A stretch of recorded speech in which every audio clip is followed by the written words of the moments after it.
¿Qué tal amigos? Muy buenas noches, me da muchísimo gusto saludarles acá transmitiendo en vivo. Yo me encuentro acá en Los Ángeles, California, y allá con los amigos en México de Red Generación, transmitiendo, repito, en vivo, pero con una noticia, este espacio que se llama En Contexto con Rubén Luengas en Red Generación, que también pueden sintonizar, como espero también lo estén haciendo, a través de rubenluengas.com.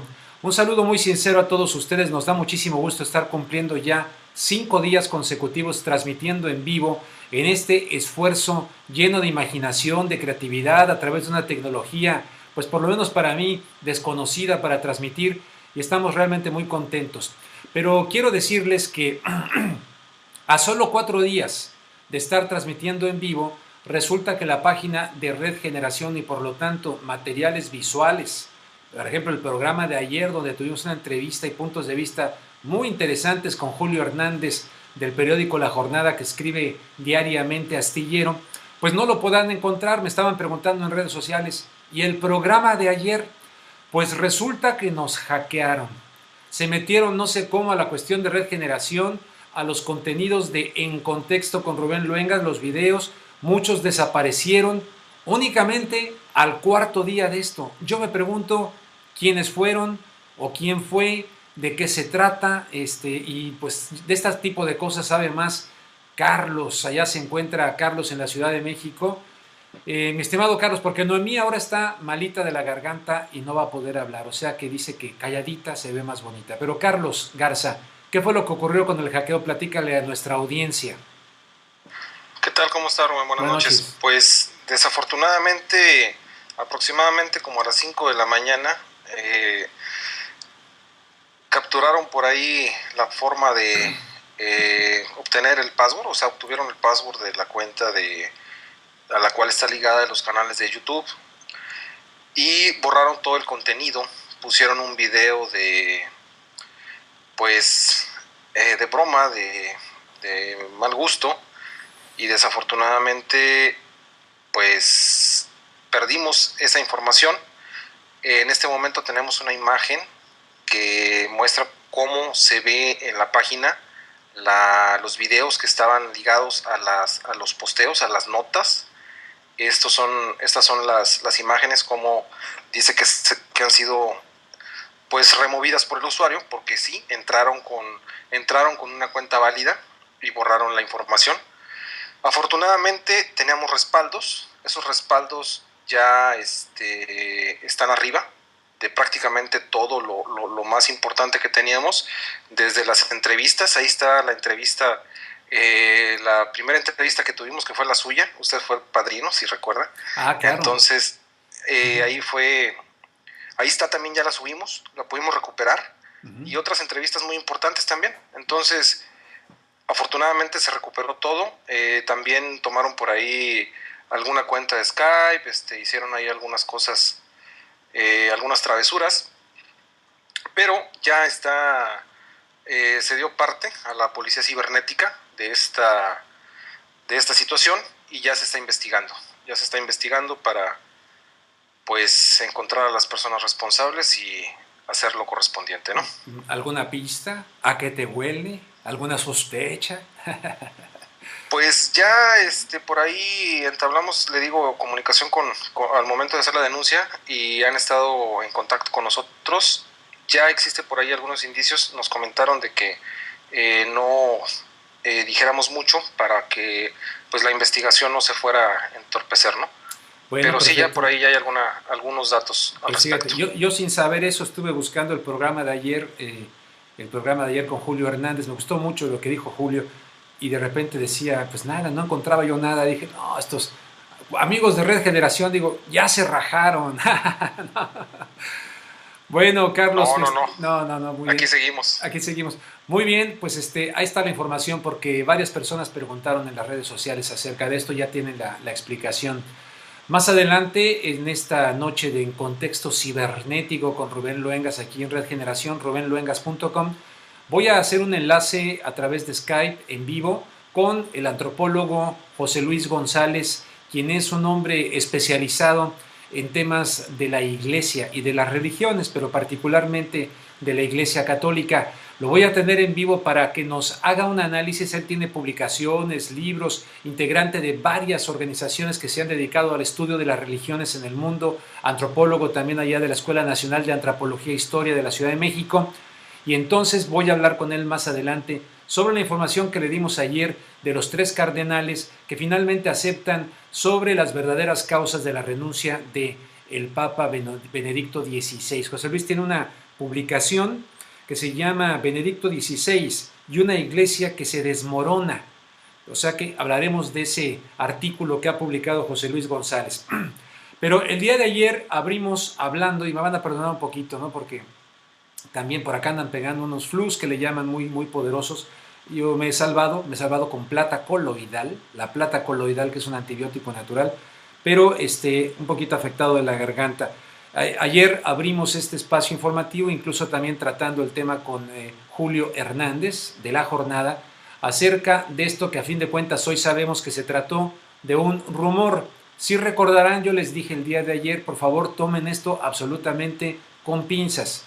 No le den mucha importancia al tema porque me imaginaba yo que existía muy fuertemente esta posibilidad. Resulta que el Chapo Guzmán, de acuerdo con lo que he leído en diferentes medios, uno de ellos sinembargo.com, es un medio realmente muy interesante, muy importante, de gran aportación en el mundo cibernético, sinembargo.com, y tenían que, sin mover un dedo, el Chapo Guzmán, pues a fin de cuentas se puso en las primeras planas de los periódicos de El Mundo, pero todo resultó ser un rumor y así lo están aceptando e informando tanto el gobierno de México como el gobierno de Guatemala. Lo cierto es que allá en Guatemala pues hay muchísimas cosas que tienen que ver con los Zetas, que tienen que ver con matanzas, que tienen que ver con cortar cabezas.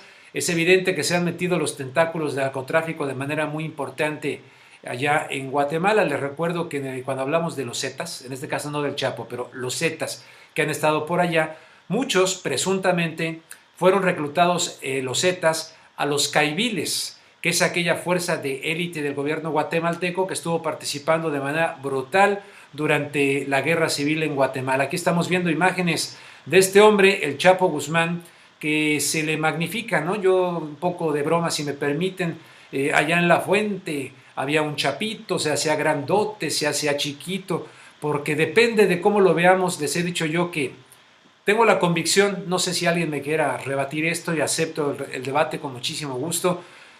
Pienso que son los peones del tablero del ajedrez del narcotráfico, pero yo creo que hay otras personas arriba que mueven estas piezas y nos concentramos mucho en esta espectacularidad que tienen noticias como la de ayer, que a fin de cuentas resultó falsa de acuerdo con los datos que se han reportado hasta ahora. O sea que nos da gusto que ayer no fuimos irresponsables, que pusimos esto en un contexto de mesura y les pedimos su precaución, su cautela para no dejarse llevar con el entusiasmo que algunos otros medios presentaban con cierta proclividad a ver si le pegaban, ¿no? Si le atinaban a la nota de lo del Chapo Guzmán. No hubo tal, el Chapo parece ser, sigue tranquilo. Por acá en Los Ángeles alguna vez su mujer creo que vino, en fin, hay muchos detalles de esto de lo del Chapo Guzmán. Les repito nuevamente lo que se dice, el encubrimiento por parte de los gobiernos panistas, tanto de Felipe Calderón como del señor Vicente Fox, que es cuando se escapó el Chapo Guzmán de aquella cárcel de Puerta Grande, de Puente Grande, no Puerta Grande, a la cárcel de máxima seguridad, un carrito de la ropa, en fin, toda esa historia tan peculiar. Bueno, vamos a pasar a otro tema. Hoy hay una noticia importante que quiero compartir con todos ustedes que tiene que ver con lo de las cárceles privadas. Hace poco aquí, esta semana, les presentamos parte de un documental que se llama Inmigrantes a la Venta.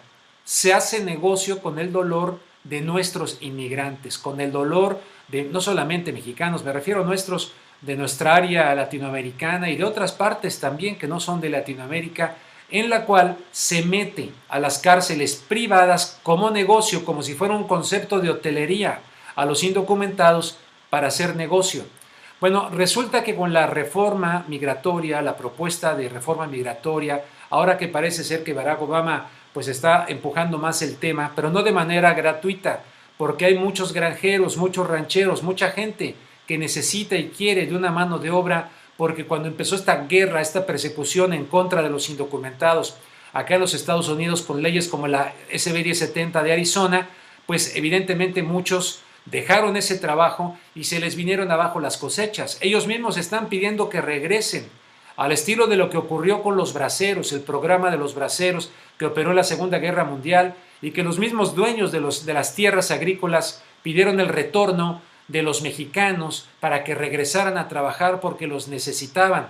Eso está ocurriendo nuevamente acá en los Estados Unidos, pero ¿sabe qué? Con ese asunto podría ser entonces que las cárceles privadas, que son un negocio, se quedaran vacías. Bueno, antes de continuar, para decirles quiénes están muy interesados en que esto no ocurra, porque van a perder su dinero y su cuenta bancaria, les invito a recordar el documental que realizó la organización Cuéntame acá en los Estados Unidos, concretamente aquí en Los Ángeles, sobre las cárceles privadas.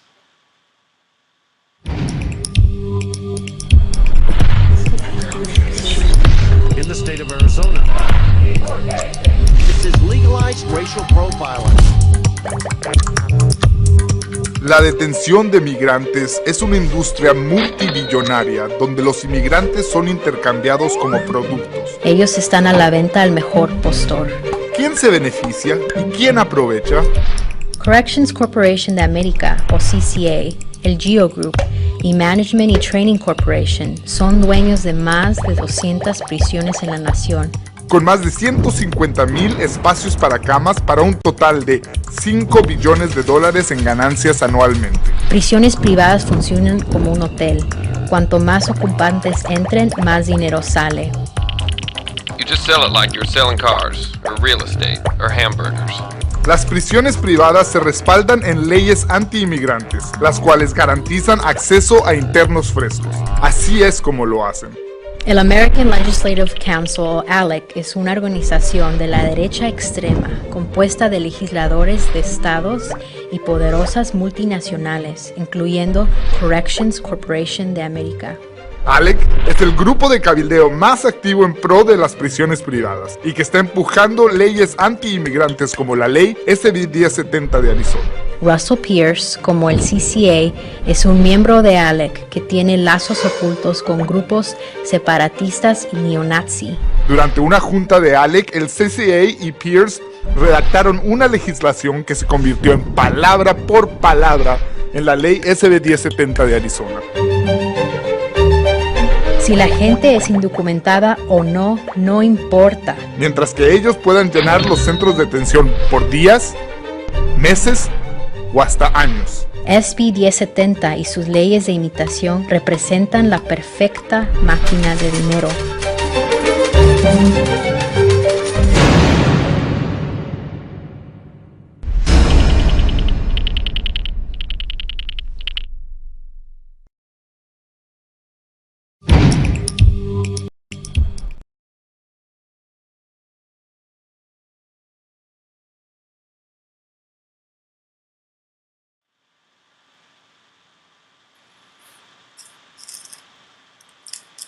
Estamos con el don Rubén.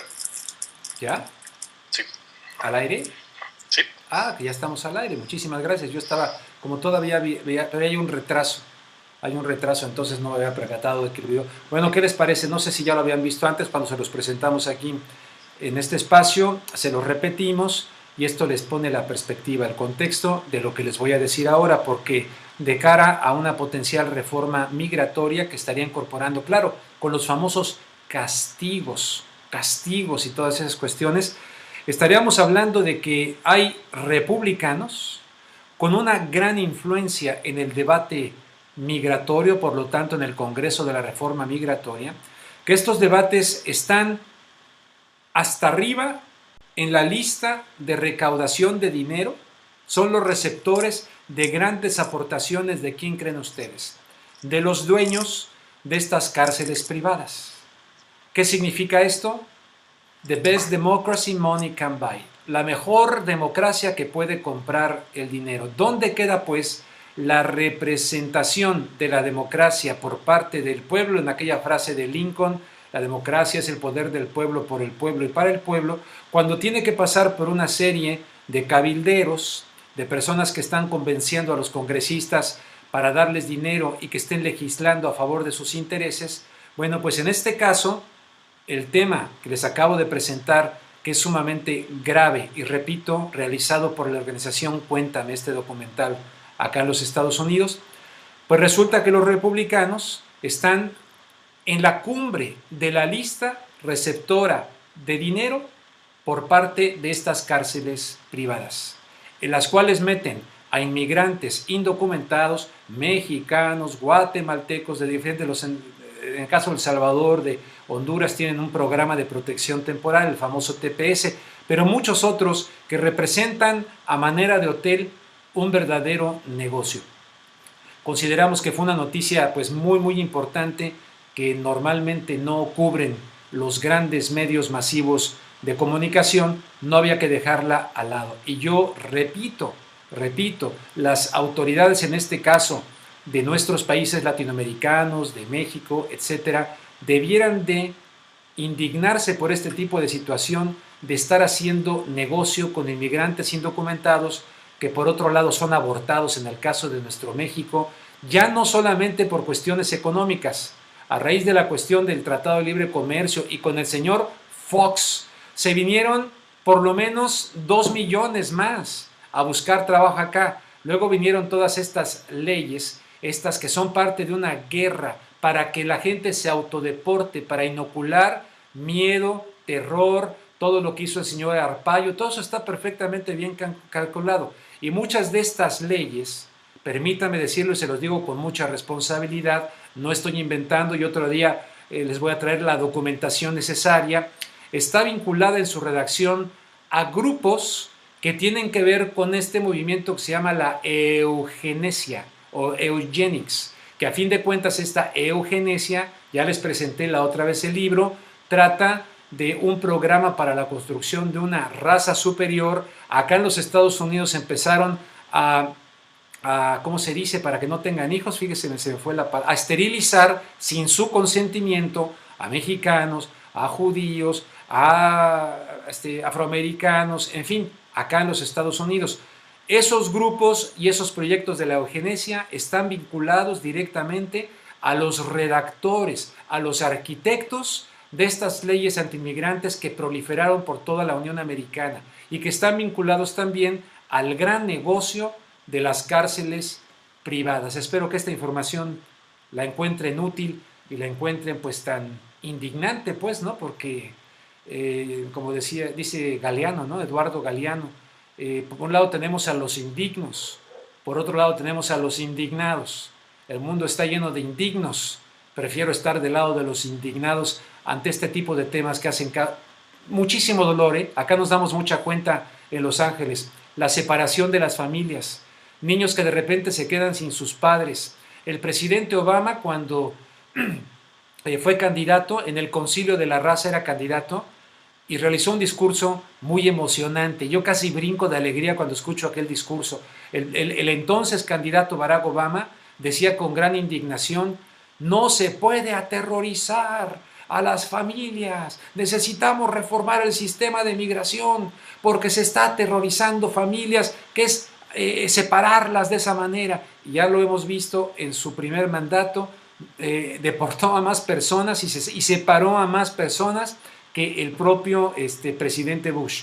Y luego, el otro lado de la historia, las cárceles privadas. Bueno, ahí le dejo para continuar con otro de los temas que le vamos a presentar el día de hoy, que se trata del presidente de Venezuela, Hugo Chávez. Después de poquito más de 2 meses de estar Hugo Chávez allá hospitalizado en La Habana, luchando por su vida, regresó de manera ciertamente sorpresiva a Venezuela.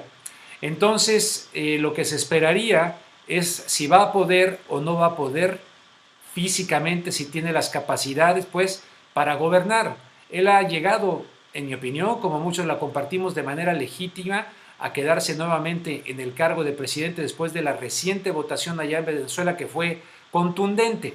La pregunta es, ¿está Hugo Chávez en condiciones verdaderamente de gobernar? ¿Qué dice la Constitución de Venezuela en ese sentido? Y es ahí donde ya entramos a una tremenda polémica respecto a lo que dice. Yo ya he leído y me parece a mí claro, ¿no?, que en caso de que Chávez no pudiese gobernar, se tendría que convocar a una nueva elección. En ese sentido es donde está el debate. Ahora, respecto a la situación de si Chávez regresa o no regresa, hay una declaración muy reveladora, entre muchas otras que se han dado, la del recientemente reelecto en el Ecuador, el presidente Rafael Correa, que ha dicho que Nicolás Maduro, quien es actualmente el vicepresidente, puede sustituir a Hugo Chávez. Ya para que Rafael Correa, que incluso visitó a Chávez allá en La Habana, Cuba, hable en ese sentido, pues evidentemente nos coloca, lo que a esas alturas ya para nadie debe ser un secreto, ¿no? El presidente Chávez evidentemente está luchando por su vida, le han hecho tratamientos sumamente agresivos, importantes, y esa es la pregunta. ¿Qué va a ocurrir allá en Venezuela? Próximamente les voy a tener el análisis en ese sentido. Lo que pasa está que está regresando acá a Los Ángeles de Sonora, México, el profesor Miguel Tinker Salas, del Colegio de Pomona. Él es venezolano, es una persona muy responsable en sus análisis, colabora para Al Jazeera, para CNN, para diferentes medios internacionales. Es, por cierto, colaborador de mi página, rubenluengas.com, donde van a encontrar un par de artículos muy serios, muy profundos acerca de este asunto de la reforma migratoria, pero no podemos perder de vista eso. Ahora, nada más le agrego. Miren, yo, por ejemplo, no soporto a José María Aznar. No lo soporto, no lo tolero. Creo que me cae peor que Bush, el señor José María Aznar. Pero si el señor José María Aznar estuviese en una situación parecida físicamente a la de Chávez, créanme que yo no pondría en Twitter que se muera este desgraciado, que no sé qué. Creo que en este tema de Chávez, aunque lo detesten desde el punto de vista política, da pena, da vergüenza estar escuchando tanta gente que está deseando su muerte. En fin, yo no sé que Chávez haya bombardeado, por ejemplo, a inocentes, como bajo la administración Obama con los aviones drones, se han bombardeado, como lo reconoció ya el senador Graham del Partido Republicano, donde han muerto personas inocentes, y dijo, ni modo, estamos en una guerra. Yo no sé que Chávez haya bombardeado a personas así. No estoy defendiendo eso, pongo esto simple y sencillamente para reflexionar sobre ese tema, ¿no? Respecto a esta demonización exagerada cuando hemos tenido estos, entre ellos el Aznar, debieran estar en la cárcel estos señores, y ahí sí no dicen nada, al contrario, se encuentran, van, les dan doctorados honoris causa. Allá en Ecuador le dieron uno al lado del señor que quedó en segundo lugar de calle, el banquero Lazo, Guillermo Lazo, un honoris causa con el señor Aznar, y nadie dice nada de eso.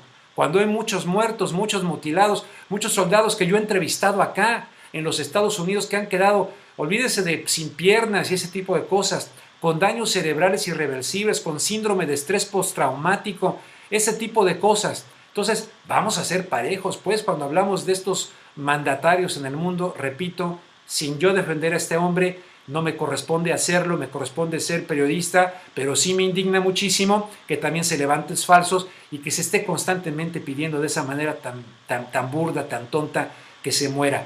No soporto al señor Fox, y si al señor Fox le pasara algo de esa naturaleza, créanme que de ninguna manera estaría yo pensando en que, por favor, que se muera. No, tenemos que elevar nuestra calidad humana, pienso yo. Bueno. El día de ayer, más adelante vamos a tener a Guadalupe Lizárraga. Guadalupe Lizárraga da la batalla también a través del internet en algo que se llama Los Ángeles Press. Y resulta que Guadalupe Lizárraga va a tener próximamente un programa también dentro de lo que es Red Generación.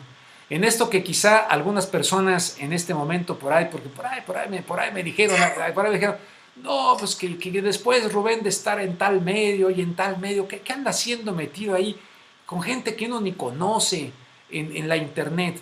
Bueno, a eso les digo, espérense chatos. Y si no, estamos muy contentos con la conciencia haciendo esto que estamos haciendo. Guadalupe Lizárraga estará más adelante platicando también con nosotros sobre el programa que va a tener aquí en Red Generación, un proyecto serio de crecimiento donde vamos a buscar, repito, todas las voces, gente que no piensa como la mayoría de los que estamos aquí, que pensamos, compartimos ideales, esperanzas de un mundo mejor. Hay quien la ve por otro camino, por otra vía, por el neoliberalismo salvaje. Los vamos a invitar, pero sin duda, no les quepa la menor duda, para que se escuchen todos los puntos de vista. Bueno, el día de ayer les di la noticia de que el periódico italiano La Repubblica dijo que la verdadera razón por la cual renuncia Benedicto XVI no se limita nada más al aspecto de salud y de la energía para enfrentar una situación muy, muy grave de la Iglesia Católica.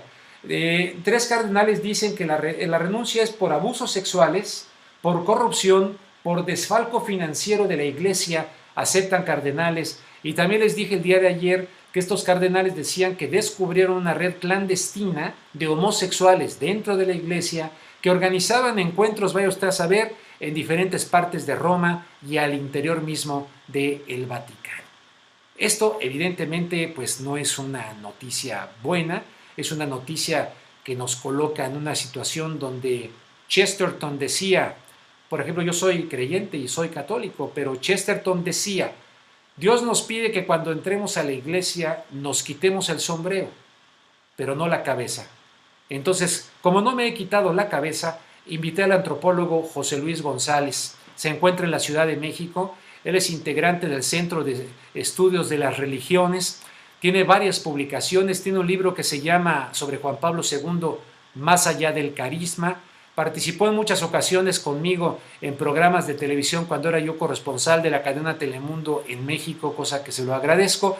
Y ahora, a pesar de que le hablé de un medio como subterráneo, como que así sin mucha fama todavía, pues aceptó gustoso de participar con nosotros para hablar acerca de este tema. De tal suerte que, José Luis, vaya un abrazo hasta la Ciudad de México. Gracias por aceptar nuestra llamada, nuestra invitación. Te saludo con mucho gusto.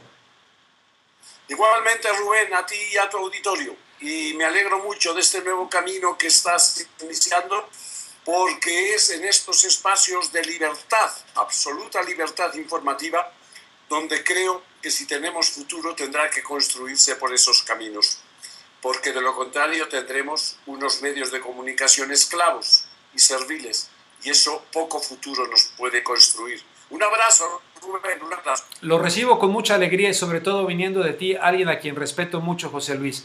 Dicho sea de paso, les paso por ahí un tip. Es un muy buen jugador de tenis, José Luis González, y sigue jugando tenis intensamente. José Luis, ¿por qué renuncia el Papa Benedicto XVI? Seguramente hay muchos factores, ¿no? Pero hay unos que tienen un nivel de profundidad mayor. Obviamente nos estamos moviendo en torno a informaciones que han ido surgiendo y también en torno a cosas verosímiles, completamente comprensibles, como, aunque no hubiese otro motivo, una persona de la edad y del estado de salud que se le percibe cuando se le ven imágenes a Benedicto XVI podría ser motivo más que suficiente como para que un ser humano renuncie a una responsabilidad como la de ser papa. Correcto, pero Juan Pablo II no lo hizo y estaba tal vez peor. Pero Juan Pablo II estaba convencido de que había sido objeto de una elección divina para reconstruir una nueva imagen de iglesia que corrigiera los excesos de aquel feliz concilio Vaticano II. Él era una persona que se sentía elegido, y por eso se dio prisa a construir y a diseñar un proyecto de iglesia autoritaria, centralista, dogmática, ligada a los sectores más conservadores, desde los cuales él pretendía efectivamente regenerar la iglesia. Hoy día, después de su pontificado largo, en el cual, hablo de Juan Pablo II, meticulosamente, con una frialdad de cálculo verdaderamente comprobada, fue arrinconando a las personas más brillantes de su iglesia, tanto teólogos como obispos, con coraje y con clarividencia para saber hacia dónde tenía que caminar la iglesia, los fue arrinconando oportunamente para ir abriendo espacios a aquellos que, fieles a su revelación, entre comillas, que había recibido, de reconstruir una iglesia autoritaria, fiel y no crítica, construyó, digamos, un proyecto de iglesia que, sin lugar a duda, va a durar. En un reciente artículo que publiqué en esa revista que te recomendaba, y me permito mencionar porque es sin fines de lucro, es una revista gratuita, una revista electrónica que para tantos oyentes latinos que tú tienes, me permito mencionarla porque es un excelente medio de información sobre estos temas, Pacarina del Sur, una revista que editamos aquí en México y que se distribuye por toda América Latina y tiene una cantidad de visitas diarias impresionante, nos ha sorprendido y ahí seguimos y además pues te la recomiendo a ti también, Rubén, porque puede ser un enlace y un complemento en cuanto a proyecto y visión que te sorprenderá cuando leas su contenido. A ver, voy a repetir, permíteme, Pacarina del Sur. Pacarina, con doble C de casa, sí. Con Pacarina doble C de casa, Pacarina del Sur, punto qué. Bueno, lo de rigor, ¿no? Las siglas que anteceden a esto. Bueno, ahí la encuentro. W, etcétera, ¿no? Claro. Bien. Entonces, decíamos, ¿no?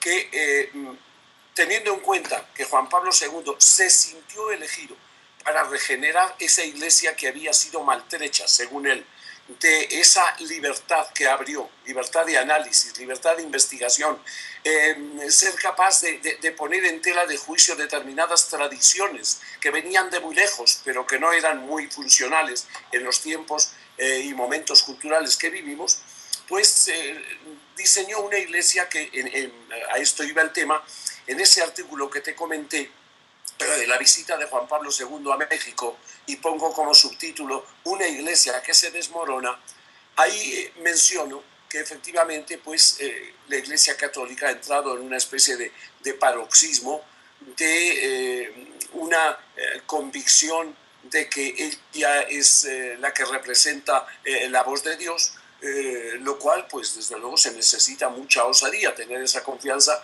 para estar segura de que representa la voz de Dios. Pero, sin lugar a duda, estaba convencido de que había que sanear la iglesia.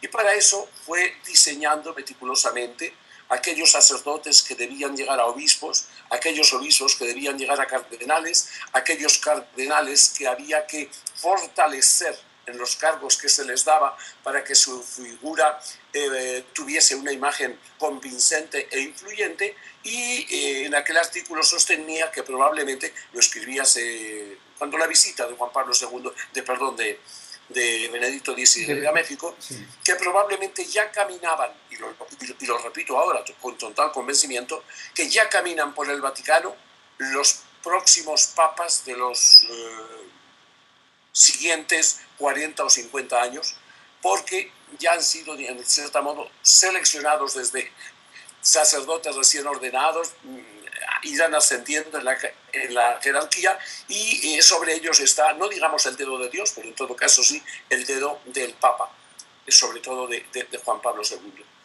Seguido de esto, Rubén, pues tú sabes lo que ocurrió, ¿no? La osadía de una iglesia que se atrevió a elegir Papa a alguien que se aproximaba vertiginosamente a los 80 años, lo menos que podemos decir que era una iglesia pusilánime, con poca confianza en sí misma, con unos cuadros que no le daban total confianza, porque si los hubiese tenido habrían logrado mínimo a un papa de 55 o 60 años, que tuviese, digamos, una perspectiva por delante, pero no ocurrió. Y bueno, y después de eso, pues ya sabemos, Rubén, lo que ocurrió. Evidentemente, este papa, y es parte probablemente de ese desgaste emocional, que ha sido otro factor más por el cual el hombre llega a la decisión de renunciar o a ser víctima de una presión para que renuncie. Las cosas se irán esclareciendo sin lugar a duda, pero llega al absurdo de que este hombre, que siendo cardenal tenía toda la documentación necesaria, que comprobaba los desmanes que había cometido el fundador de los Legionarios de Cristo, el padre Maciel, no obstante que él sabía que el Papa conocía, Juan Pablo II conocía toda esta información, sin embargo, pues no tuvo el carácter y la fuerza como para darle un jaque mate, en el sentido de ajedrez, no de otra cosa, un jaque mate al Papa diciéndole: su santidad, yo no puedo seguir de cardenal mientras tengamos esa información y no hagamos nada, y nos callemos. Y termino el artículo diciendo: ¿o acaso tiene más valor la dignidad de un niño ultrajado que la de un papa que se ha equivocado. Y bueno, definitivamente esto es parte del talante de esta iglesia que llega a estos momentos de la renuncia del papa, Rubén.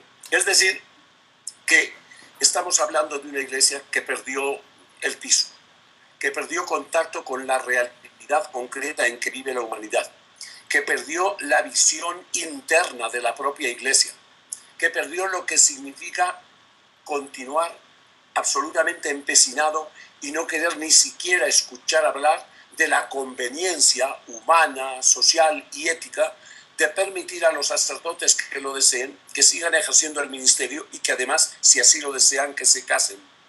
Y tantas otras cosas que son cuentas pendientes serias y graves que esta Iglesia católica tiene hoy día contraídas y que en momentos de crisis efectivamente revientan.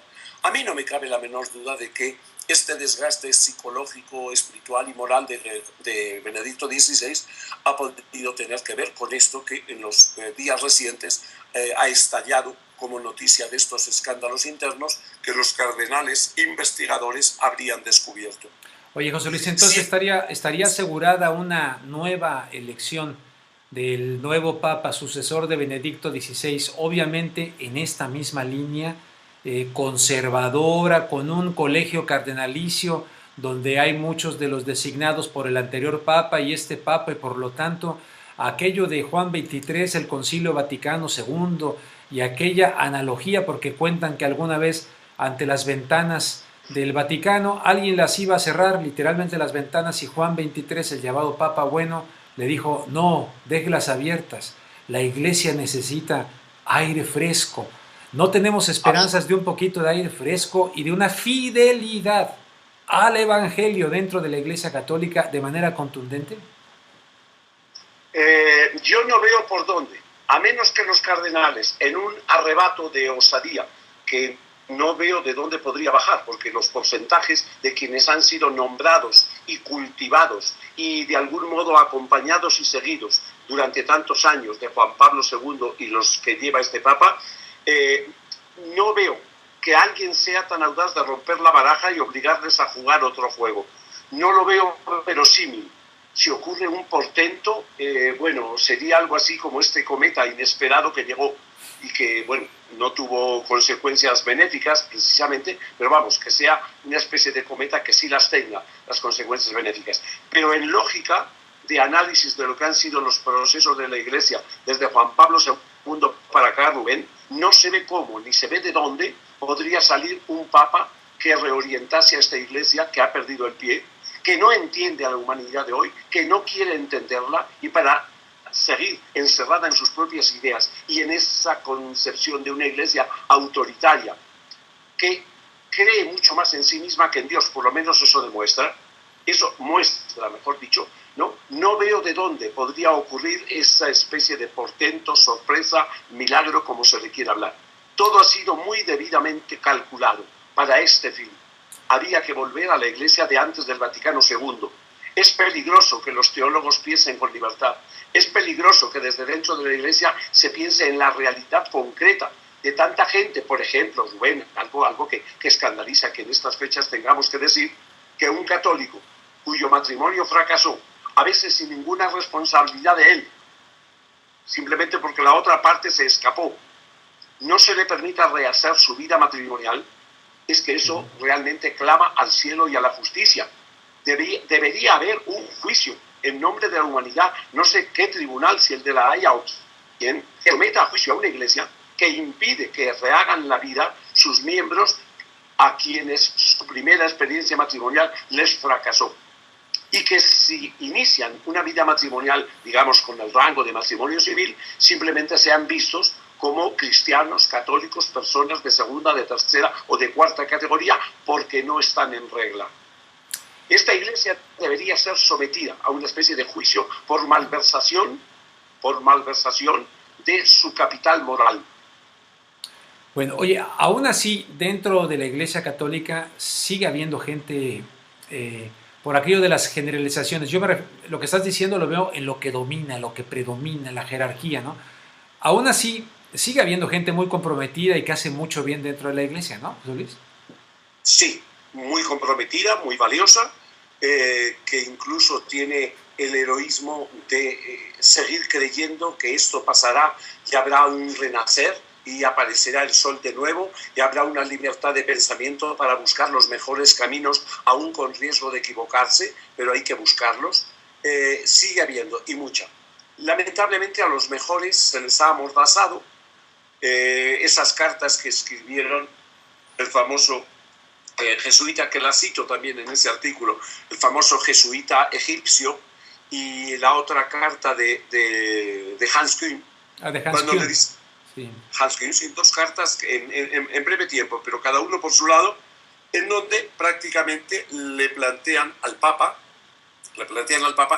los cambios profundos y audaces que esta iglesia necesita si quiere tener futuro. José Luis, ¿Sí?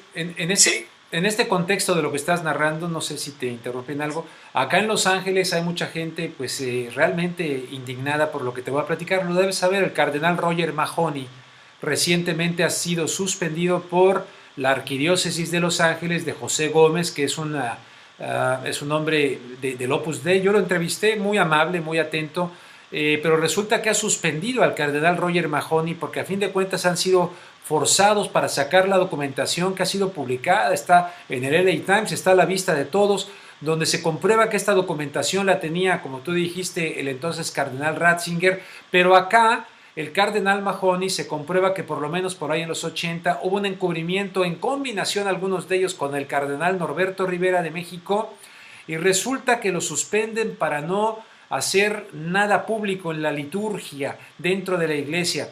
De hecho, creo que es mañana o en estos días, o tal vez fue hoy, que estaría por comparecer ante una autoridad legal por este asunto del cardenal Mahony. Pero ¿qué ocurrirá? Que después tomará el avión tranquilamente para Roma para participar del cónclave que va a elegir al sucesor de Benedicto XVI.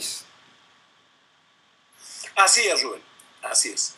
Estamos ante una especie de invierno eclesiástico, una especie de invierno de imaginación y de audacia, en donde vemos a una iglesia no queriendo entender de la realidad concreta en que vive la humanidad, tanto en lo social como en lo ideológico, como en la escala de valores, no queriendo entender, porque a veces lo he expresado en estos términos, es una iglesia tan pagada de sí misma, que cree tanto en sí misma, que con esos 1.100 millones de adeptos que según algunas estadísticas todavía tiene, pues de hecho, aunque para ellos nunca lo puedan aceptar, creen más en sí mismos y en el poder institucional que han ido creando que en ese Dios del cual hablan, al cual predican, al cual dicen servir, pero pues realmente los acontecimientos que estamos oyendo y los más recientes y el modo como parece que se retira Benedicto XVI, no parece que estén en lo cierto en esa interpretación que ellos hacen constantemente de la voluntad de Dios, con una seguridad que realmente deja pasmados a los que con un mínimo de sentido común escuchan esas frases y esas declaraciones. Pero lo que dices es cierto, Rubén, es cierto.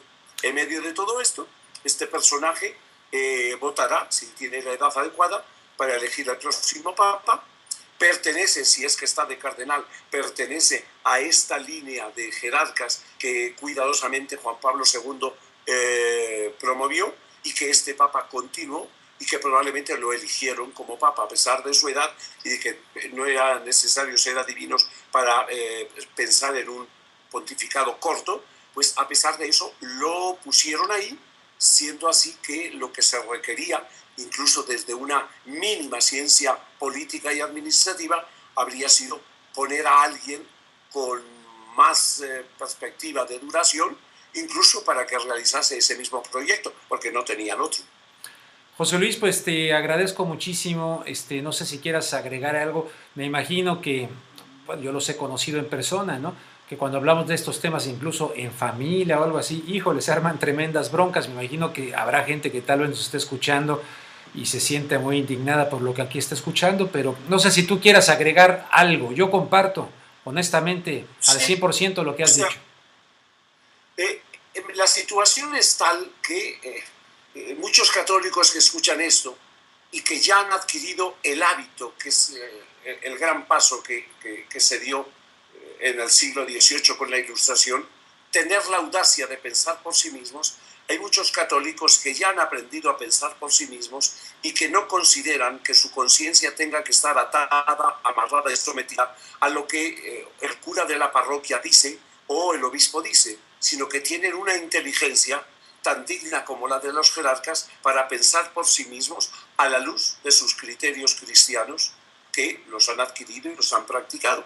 Es decir, estamos en una situación que es lo que quisieran evitar y en lo que vieron un peligro en el Concilio Vaticano II, en que cada vez son más los feligreses católicos y de otras religiones también, creo que esto no es solamente de la Iglesia Católica, que son capaces de pensar por sí mismos y que no entregan un cheque en blanco al pastor, si es de una iglesia cristiana, o al sacerdote y obispo de una iglesia anglicana, católica u ortodoxa, no le entregan un cheque en blanco para que sea la única voz autorizada que interpreta la verdad.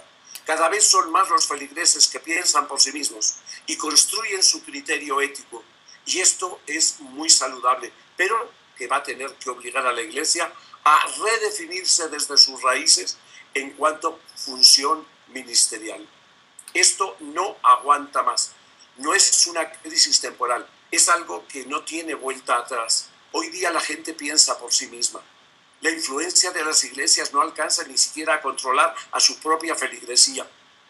¿Cuántas de las mujeres, Rubén, y con esto termino, que salían en la noche a esperar que pasara Juan Pablo II al amanecer en sus viajes aquí a México? ¿Cuántas de aquellas mujeres que pasaban la noche esperando aquella figurilla frágil, vestida de blanco, crees que seguían las normas de control de la natalidad que el Papa tanto predicaba? Muy pocas. ¿Por qué? Porque tenían su propio criterio para manejar lo que es la fertilidad y manejar su responsabilidad personal, dado que finalmente ellas y su marido eran los que iban a mantener a los hijos que tuvieran. Un abrazo, Rubén. José Luis, pues te agradezco muchísimo, te invito a que estemos en contacto. Este programa lo voy a guardar con mucho cariño, José Luis, porque vas a ver, aquí vamos a crecer con esto. Y estamos en contacto. Por último, me pondré en forma para aguantarte un partido de tenis, porque en el ping-pong ya sé que eres invencible. Bueno, me estoy sonrojando aprovechando que no me ve la gente, pero efectivamente es mi pasión. Investigar, escribir, publicar y jugar tenis. Y en orden de importancia me parece que el tenis es lo más importante. Vaya, un abrazo hasta la Ciudad de México, José Luis, muchísimas gracias. Hasta luego. Ahí tienen ustedes a José Luis González. Lo conocí, fíjese, en un avión cuando yo estaba viajando de México a Perú. Él iba a recibir el premio Inca Garcilaso de la Vega en 1990. Yo iba a Perú a cubrir las elecciones peruanas. Allá entrevisté a Mario Vargas Llosa, Fujimori. En aquel entonces trabajaba yo para el Canal 11 del Instituto Politécnico Nacional en México. Así conocí a José Luis González. Ya llovió en 1990. Bueno, mi querido Carlos, ya tenemos a Guadalupe Lizárraga porque se nos está viniendo ya el tiempo encima. Nos faltan 10 minutos de En Contexto. ¿Qué te pareció, José Luis González? Interesantísimo los puntos de vista del señor. Muy buenos. Desde luego siempre invitamos a que si alguien quiere rebatir, réplica, quiere contestar, debatir, con mucho gusto, escríbanos, búsquenos, invito a José Luis, debatimos. No se trata de pelear, se trata de ventilar ideas. ¿Tenemos a Guadalupe? No, no se ha conectado. Hemos estado tratando de localizarla vía correo y celular y no se ha reportado. Yo creo que por ahí tuvo algún contratiempo. Esperemos que todo bien. No sé si guste que veamos. Tenemos un video del Chapo Guzmán. Okay. Déjeme le digo exactamente qué es. El Chapo Guzmán y la mafia canadiense. ¿Quiere que vayamos con él? El Chapo Guzmán y la mafia canadiense. ¿Tiene sonido y todo? Sí. Oh, sensacional. Yo mientras me sirvo un tequilita. No es cierto, va. Ok, a ver, un segundo. Mientras hacemos el switcheo. Perfecto. Como ven aquí, estoy aprendiendo cosas de computadora aquí con todos ellos, pero cosas muy elementales. Yo soy medio analfabeta cibernético. He aprendido algunas cositas por ahí, fíjese. O sea que es interesante todo este mundo. Estamos transmitiendo a través de de esto del internet, es una maravilla, francamente. Vamos con el video, don Ron. Vamos con el video del famoso Chapito Guzmán, que se hacía allá en La Fuente, había un chapito, se hacía grandote, se hacía chiquito. A ver, Chapito Guzmán. De Quebec, de Laval, donde vivía Cournoyer. Jimmy Cournoyer, alias Cosmo, llevaba un lujoso estilo de vida, con una supermodelo como novia y fiestas en las que se podía ver a celebridades. Su casa contaba con equipos de seguridad y tenía en su garaje un Bugatti Veyron, uno de los autos más potentes y costosos, de $1.700.000. El segundo más veloz del mundo, incluso por encima de un Fórmula 1, aunque para moverse en la ciudad, circulaba en un Porsche Cayenne. Según las investigaciones, el Porsche pertenecía a su novia, la modelo canadiense-brasileña Amelia Racine, quien ha estado en pasarelas en Europa y Estados Unidos. El hermano de la modelo, Mario Racine, y quien también espera juicio en una corte de Brooklyn, es considerado como hombre de confianza de Cournoyer. Otro de los principales socios de Jimmy en Nueva York era John Binkman Benicelos, dueño del club nocturno Jaguares 3 y actualmente en libertad. Jimmy Cournoyer fue detenido en la primavera del año pasado, luego que descendiera de una aeronave en Cancún. Al momento, fingió un ataque de pánico para evitar la aprehensión, pero no lo consiguió, y de inmediato fue enviado a Estados Unidos. Pero los tentáculos del Chapo en aquel país se extienden en varios puntos de su territorio. El cártel de Sinaloa no admite que ninguna otra mafia se interponga en su camino y están dispuestos a cualquier cosa para quitarlos del lugar que, según ellos, les pertenece. De acuerdo con el jefe de la Agencia Federal Antidrogas estadounidense en Chicago, Jack Reilly, la gente del Chapo que domina el mercado de la marihuana en el área de esa ciudad también defiende con feroz violencia sus negocios. El funcionario norteamericano asegura que si la mafia italiana es lo peor de lo peor en materia de crimen organizado, el Chapo Guzmán se los come crudos. El titular en Chicago de la agencia federal dice que Joaquín El Chapo Guzmán, líder máximo del cártel de Sinaloa, es el criminal más peligroso del mundo y probablemente el más rico.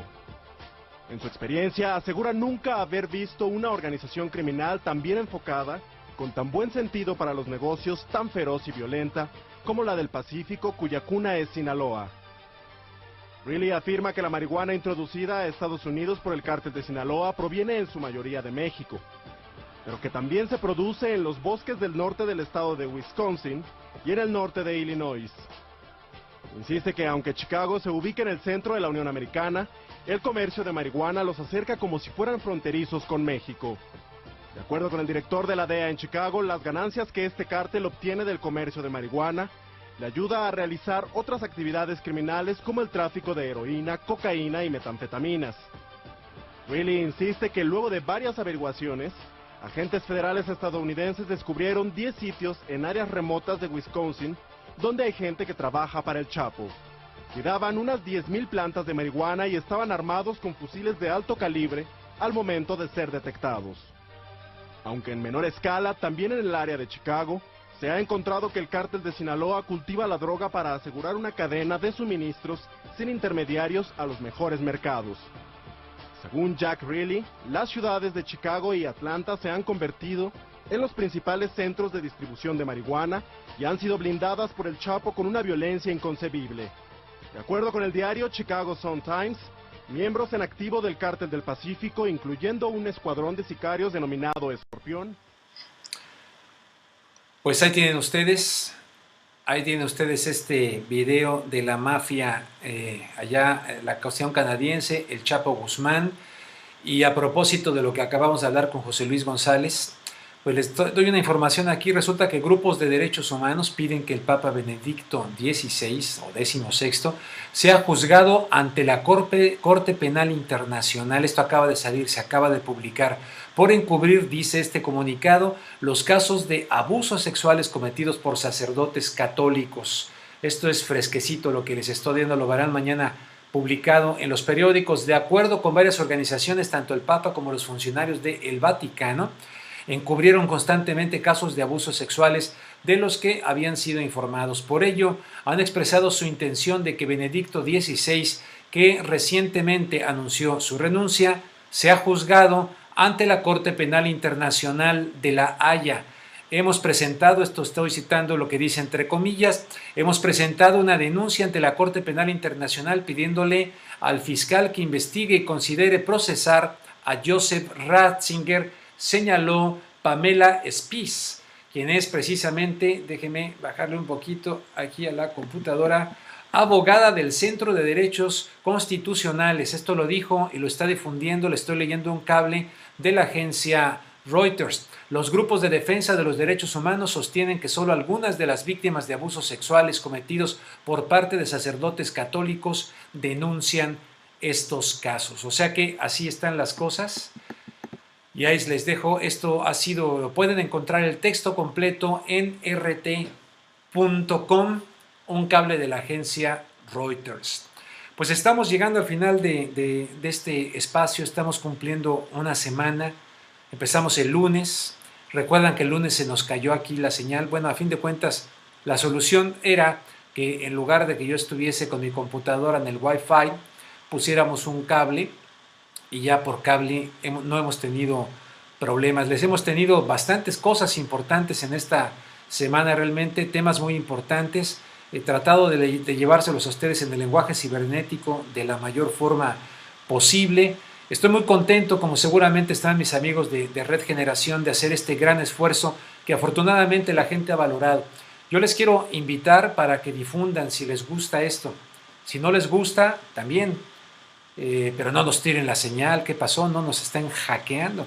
Nos pueden seguir en mi caso en Facebook, en el Twitter me pueden encontrar como Rubén Geluengas, @Rubén Geluengas.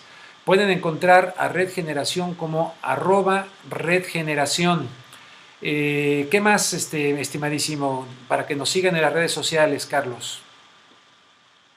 Bueno, pues también estamos en Red Generación en Facebook, estamos en Google Plus también, como Red Generación, y bueno, tenemos cuentas de Skype también como Red Generación, y las cuentas, usted tiene como 4, don Rubén, de Facebook. De Facebook, tengo 2 de esas de 5,000 de límite que están ya con el límite, aunque luego se dan de baja algunos, o sea que entre menos burros más solotes y meto a otros que no son burros. No es cierto. Y luego tengo otras estas de seguidores, ¿no? Las de oprimir like, y ahí van creciendo poco a poco, me da mucho gusto.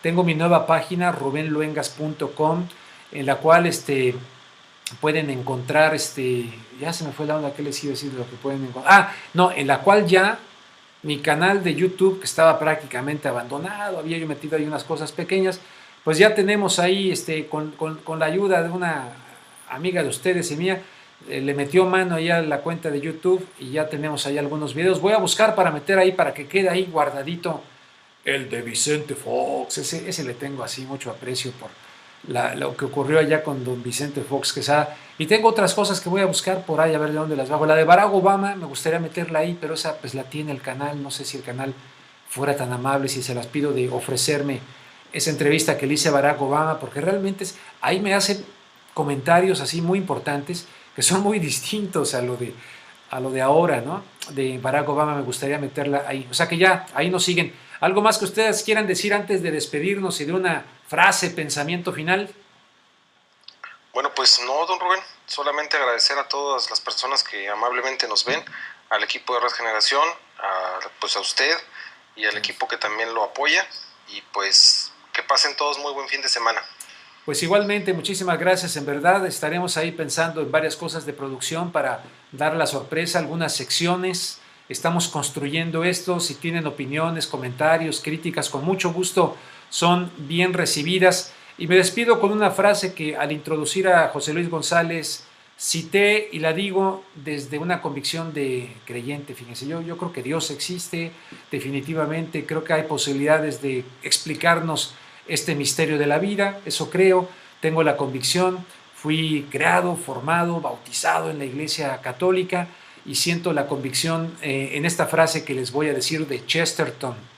Dios nos pide que cuando ingresemos a la iglesia nos quitemos el sombrero, pero no la cabeza. Con esa me despido y nos vemos la próxima semana, si ustedes así lo desean, 8 de la noche, hora de Los Ángeles, 10 de la noche, hora de México, en esto que se llama En Contexto con Rubén Luengas. Gracias y que tengan un excelente fin de semana y gracias por apoyarnos. Hasta el lunes.